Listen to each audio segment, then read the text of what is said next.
میں نے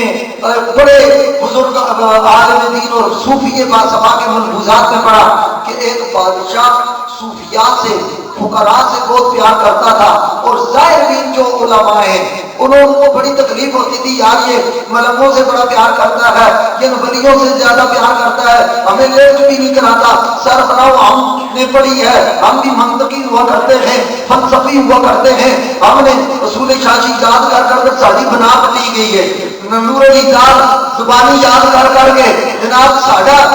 پسینہ نکل آیا، پھر بھی یہ صوفیاء سے زیادہ پیار کرتا ہے۔ اس نے کہا میں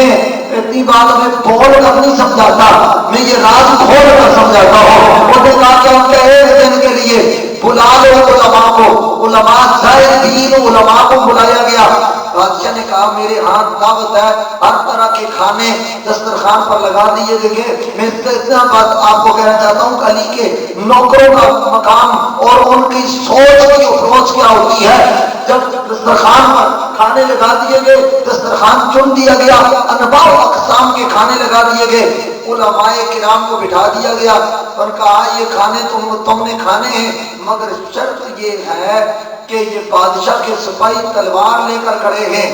اپنا کھانا جو لے کر اپنا ہاتھ اپنے منہ تک لے کے جائے گا اس کی گردن اتار دی جائے گی۔ یعنی کھانا کھانا ہے مگر ہاتھ لقمہ لے کر منہ میں اپنے ہاتھ سے نہیں ڈالنا۔ اب اتنے کھانے طرح طرح کے، 2 دن کے بھوکے علماء کرام، اور جب کھانے کئیوں نے تو نیچے ہو کے پلیٹ میں کھانے کی کوشش کی، انہوں نے کہا نہیں پگڑی کا خیال ہے، داڑھی کا خیال ہے، اب امامت جاتی ہے اور اپنے جناب اپنا علم رولے میں پڑتا ہے، لوگوں کو کیا فتوے دیتے تھے خود کیسے گئے۔ کئیوں نے